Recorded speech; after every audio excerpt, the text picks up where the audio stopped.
Kita ke sorotan selanjutnya, Saudara. Jaksa Pinangki Sirna Malasari, tersangka korupsi dan juga TPPU Joko Chandra, telah selesai menjalani pemeriksaan. Hari ini Pinangki dijadwalkan menjalani pemeriksaan oleh 2 penyidik. Kurang lebih 8 jam, Saudara, Jaksa Pinangki ini diperiksa Bareskrim Polri di Rumah Tahanan Salemba Cabang Kejaksaan Agung. Pemeriksaan Pinangki terkait dengan kasus perbuatan hukum lain yang melibatkan Joko Chandra. Bareskrim Polri pun mengagendakan pemeriksaan Pinangki pekan lalu, namun Jaksa Pinangki menolak diperiksa dengan alasan di tanggal tersebut merupakan waktu besuk anaknya. Pinangki pun keluar dari pemeriksaan tanpa mengeluarkan pernyataan apapun.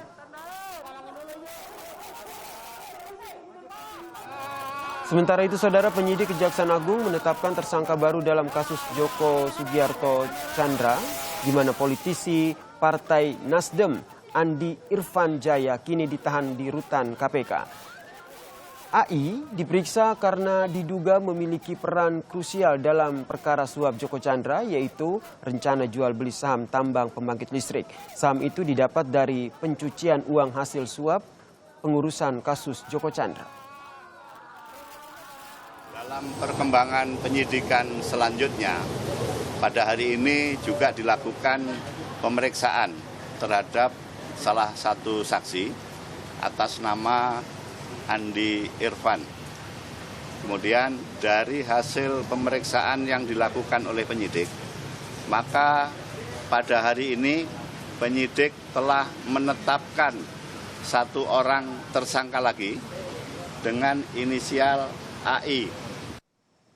Dan untuk mengetahui situasi terakhir terkait dengan pemeriksaan tersangka Jaksa Pinangki Sirna Malasari, kita telah terhubung dengan jurnalis Kompas TV, Fajri Satrio. Selamat malam, Fajri. Mengapa nih kemudian akhirnya penyidik dari Jampitsus ini tidak dapat melakukan pemeriksaan terhadap Pinangki hari ini? Ya, selamat malam ya Sirena. Keterbatasan waktu itulah yang menjadi Jaksa Pinangki hanya diperiksa oleh Bareskrim Polri. Memang awalnya Jaksa Pinangki diagendakan untuk diperiksa oleh Bareskrim Polri dan oleh penyidik Jampitsus Kejaksaan Agung. Namun karena keterbatasan waktu, hanya Bareskrim Polri lah yang memeriksa Jaksa Pinangki. Jaksa Pinangki diperiksa dilakukan di Rutan Salemba Cabang Jaksa Agung dan tepatnya di Gedung Bundar. Dan pemeriksaan ini merupakan pemeriksaan dengan agenda klarifikasi penyelidikan perbuatan hukum lainnya yang dilakukan oleh Joko Chandra. Dan saat selesai diperiksa, Pinangki pun enggan berkomentar terhadap awak media. Dan selama kurang lebih 8 jam, Pinangki diperiksa oleh penyidik Bareskrim Polri, dan di mana saat keluar dalam kondisi tangan diborgol dengan menggunakan rompi tahanan berwarna pink dari Kejaksaan Agung. Dan hingga saat ini memang dari pihak Bareskrim Polri terus melakukan menggali keterangan-keterangan beberapa saksi dan juga sekaligus dari pihak Jaksa Pinangki ini sendiri. Sebenarnya Jaksa Pinangki diagendakan diperiksa Bareskrim Polri pada tanggal 27 Agustus, namun nampaknya dia menolak dari pemeriksaan itu dengan alasan bahwa sudah dijadwalkan bertemu dengan anaknya. Dan baru kali ini dari pihak Bareskrim Polri berhasil memeriksa Jaksa Pinangki untuk mengklarifikasi beberapa perbuatan dari tersangka Joko Chandra. Yasir.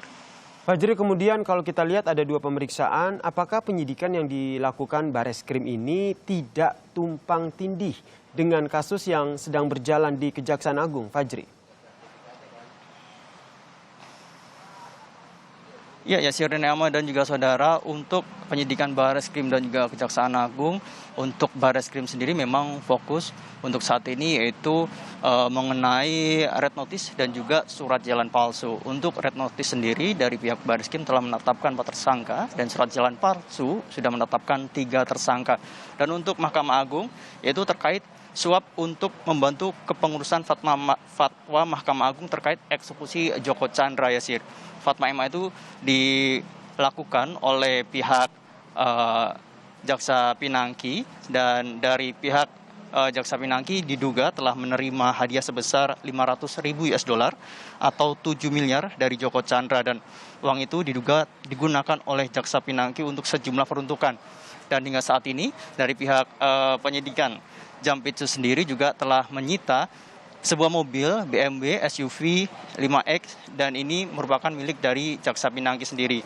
Dari pihak penyidik Jaksa Agung sendiri juga telah menggeledah dari aset-aset Jaksa Pinangki, yaitu di 2 apartemen telah ditemukan sebuah notebook, dan di mana di notebook itu memang sudah diperiksa dari penyidik apakah memang ada data-data yang mengenai tentang kasus Joko Chandra ini.